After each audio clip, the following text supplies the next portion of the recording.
The laughter began before the recording lights had fully settled.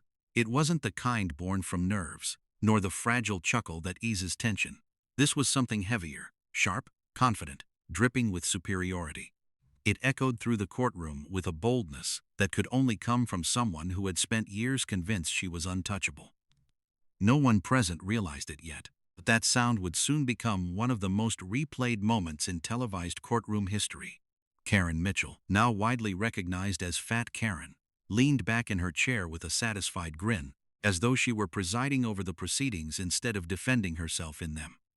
The way she regarded Judge Judy, with the faintly amused expression of an adult indulging a naive child, made one thing unmistakably clear. She had no idea who she was facing.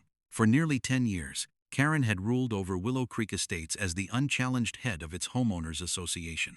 Her authority wasn't gentle. It was precise, rigid, and fueled by a hunger for control rather than any sense of community.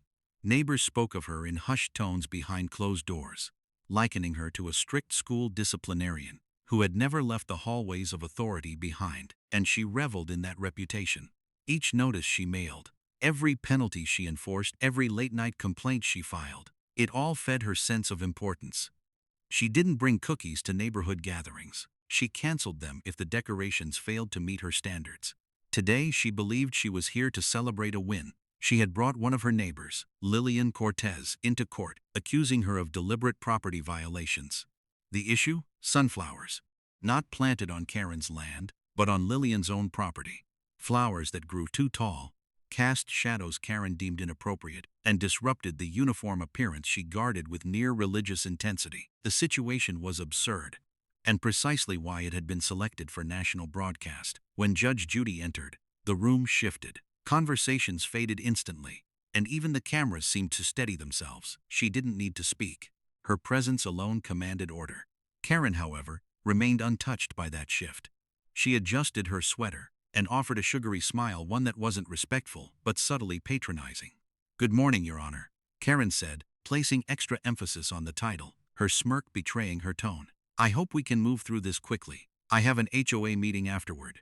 Judge Judy's face remained unchanged. Her voice, calm but edged with authority, responded, "We'll take the time we need. Why don't you explain why we're here, Mrs. Mitchell?" Karen straightened her documents, adopting the posture of a corporate executive.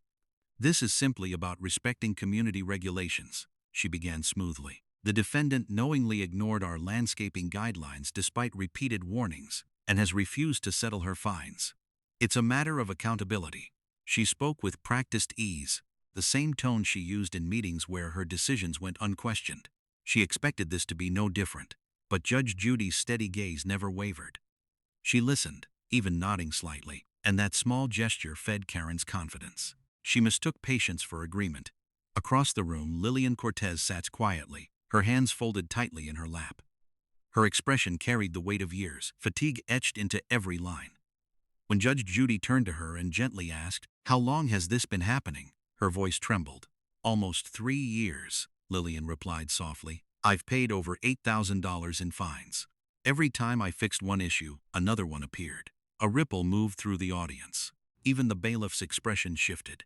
Karen noticed the reaction, her eyes flicking briefly toward the camera. But she quickly masked it with another smirk. "Some people just don't respect rules," she muttered. Everyone heard it. Judge Judy certainly did. What followed was a display of unchecked arrogance. Karen interrupted repeatedly, challenged interpretations, and even attempted to correct the judge herself. Then came that laugh again. Sharp, dismissive, grating. It unsettled the entire room. When Judge Judy leaned forward and delivered her first quiet warning, "Mrs. Mitchell, you may want to be careful with your words," Karen responded with another audible chuckle. That moment sealed everything. What Karen didn't realize was that Judge Judy had already reviewed the full scope of the situation. Documents, evidence, and irregularities within the HOA's financial records. This was no longer a trivial disagreement. It was something far more serious, waiting for the right moment to unfold. Karen, blinded by her own confidence, had just set it in motion. Judge Judy had seen thousands of cases, and one truth remained constant. Arrogance reveals itself eventually. Karen Mitchell embodied that truth completely. After the warning, the atmosphere shifted again. Everyone felt it except Karen. Most would have adjusted their tone, perhaps shown restraint. Karen did the opposite. She leaned back, folded her arms, and let out a quiet laugh that echoed through the stillness. "Relax, Your Honor," she said dismissively. "No need for threats. I understand the law." The bailiff subtly adjusted his stance.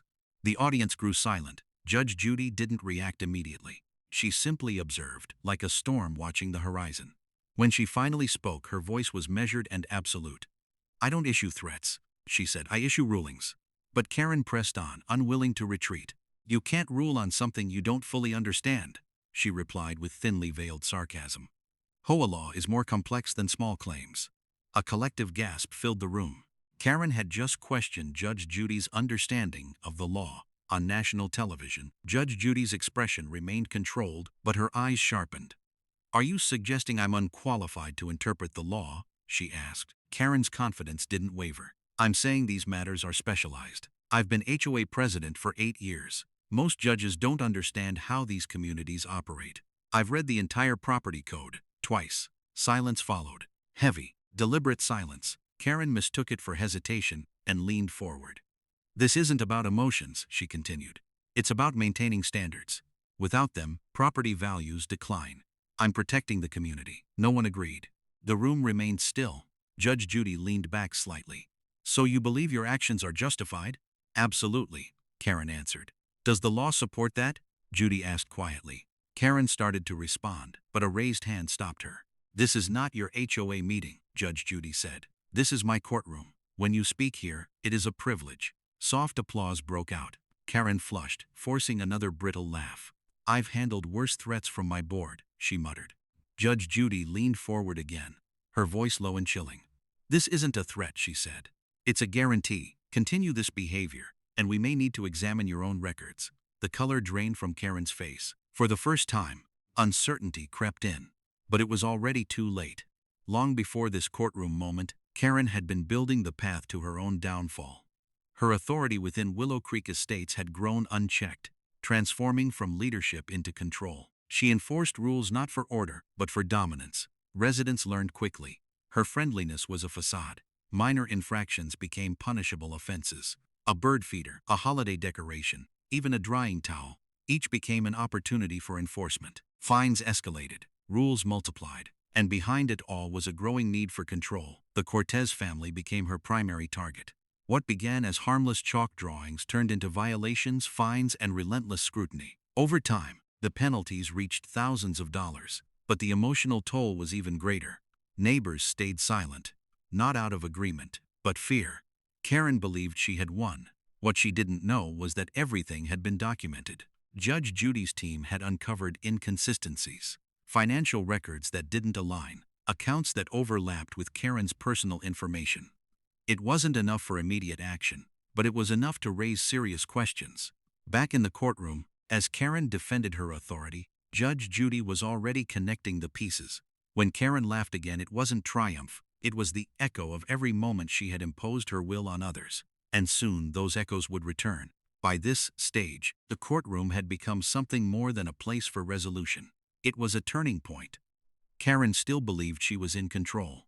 She thought she was presenting strength. But the perception had shifted. The audience, the courtroom, everyone had already formed their judgment. Judge Judy leaned forward again, this time with calm precision. "Mrs. Mitchell," she said, "you've spoken a great deal about responsibility. Let's examine that." Karen smiled, misreading the tone. "Of course. Then perhaps you can explain your HOA's financial reporting." Judge Judy continued, sliding a folder forward. Karen hesitated. "I don't see how that's relevant." "It's relevant because you're asking this court to trust your integrity," Judy replied evenly. Karen attempted to deflect. "That's not what this case is about." "Courtrooms often reveal more than expected," Judy said, "especially when someone has something to hide." The room shifted again. Karen fumbled with her papers. "If this is intimidation." "Intimidation?" Judy interrupted. "That would require me to see you as a threat. I don't. I see you as an example." The words landed heavily. Inside the folder were financial records, documents that should have been transparent. Karen hesitated to even touch them. "I don't handle those," she said quickly. "The treasurer does." "Your cousin?" Judy asked calmly. "The one listed with an address that traces back to you?" Karen froze. Her voice faltered. "I can explain." "There's no need," Judy said. "I've seen this before." Authority without oversight, rules for others, exceptions for oneself. Karen tried to respond, but the words failed her. You've placed yourself above the very standards you claim to enforce, Judge Judy continued. I'm not. Yes, you are, Judy interrupted. You just haven't realized it yet. Silence filled the room. Then, in a steady, deliberate tone, Judge Judy concluded, I'm giving you one opportunity to stop. Because if you continue, this won't end with a simple judgment. It will open the door to something far more serious. The cameras captured everything. The tension, the realization, the beginning of the fall. And in that moment, everyone understood. The laughter that once filled the room was gone.